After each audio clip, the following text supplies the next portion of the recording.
Amoureux du papier journal, fidèles des colonnes imprimées, bonjour et bienvenue à toutes et à tous. Voici votre rendez-vous hebdomadaire avec l'essentiel de l'actualité, celles qui ont fait les unes des parutions de la semaine écoulée.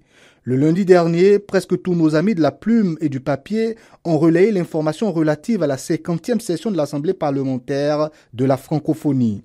Fraternité a placardé en manchette « Audience solennelle des présidents d'Assemblée nationale africaine ».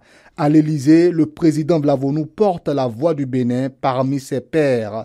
En parcourant les colonnes du journal de Ménantin, on apprend en effet que le président français Emmanuel Macron a reçu le soir du vendredi 11 juillet au palais de l'Élysée le président de l'Assemblée nationale Louis Vlavonou et les présidents de parlement participant aux travaux de la 50e session de l'Assemblée parlementaire de la francophonie qui s'est tenue du 9 au 13 juillet. Pour le journal L'Indépendant, il s'agit plutôt d'un dialogue stratégique à Paris.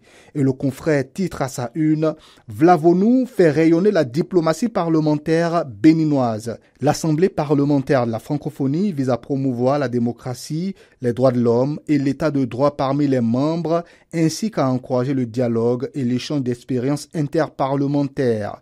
Nous avons donc là, comme le dit notre confrère, un haut lieu de dialogue stratégique qui a été fondé en 1967 et qui regroupe 95 membres des parlements et organisations parlementaires des 5 continents.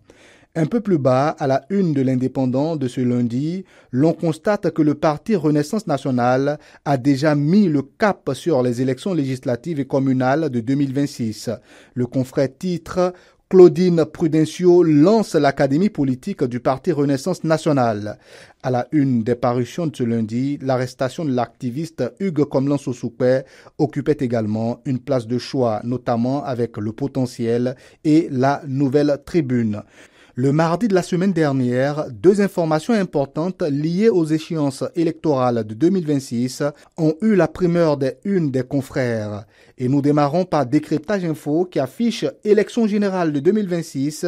La NIP transmet les statistiques de la liste électorale informatisée à la Sénat.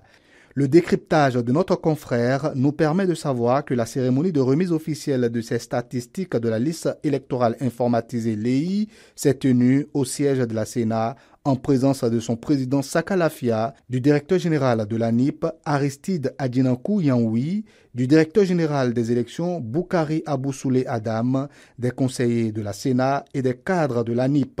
Le Figaro national, quant à lui, a consacré sa manchette à la seconde information relative aux élections générales de 2026 et relayée mardi par les Canards. La Cour constitutionnelle dévoile le chronogramme électoral et ce titre est illustré par une photo d'ensemble des 7 sages de la Cour.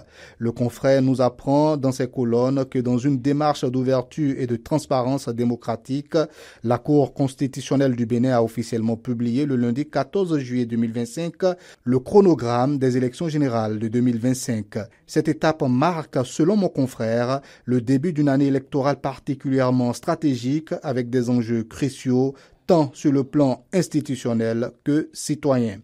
Le mercredi, c'est la visite du président sénégalais à Cotonou qui a retenu l'attention. Le journal Le Progrès relaie à sa une un petit extrait des propos du président Patrice Talon après son tête-à-tête avec son homologue. C'est la preuve de l'amitié entre vous et moi, dixit Patrice Talon. Comme pour donner la réplique au journal Le Progrès, Dabarou a décidé d'afficher à sa une un morceau de la déclaration du président Diomaye Faye. Nous pouvons faire beaucoup plus. Et puis, en parcourant les colonnes de ses 2 confrères ce mercredi, on apprend qu'au cours de son séjour en terre hospitalière du Bénin, le chef de l'État sénégalais a été reçu dans la soirée du mardi 15 juillet 2025 au palais de la Marina par son homologue béninois.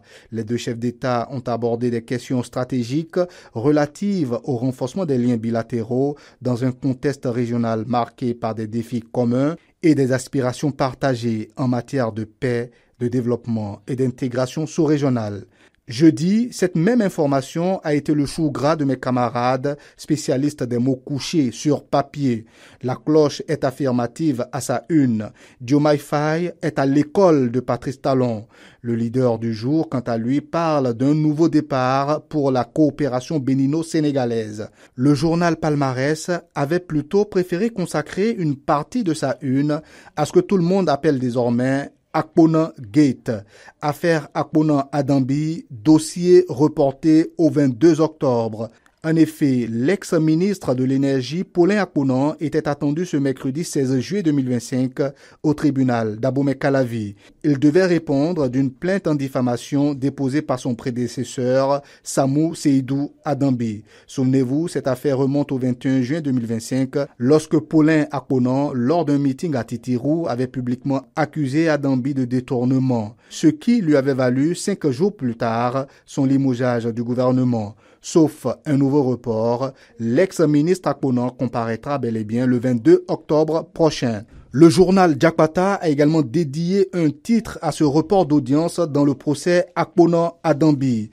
L'audience reportée au 22 octobre. Et le confrère ajoute entre parenthèses, la justice exige une consignation de 300 000 francs CFA.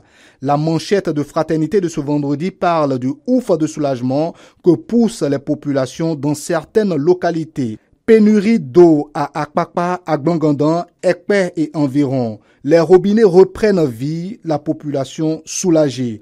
Et dans l'article produit par le confrère, on peut lire d'Akpakpa à Ekpe, en passant par Agbangandan, les populations vivent un calvaire depuis plus de 2 ans. Dans ces localités, l'eau potable est devenue un luxe, voire une denrée rare, au point où il faut parfois parcourir des centaines de mètres pour s'en procurer.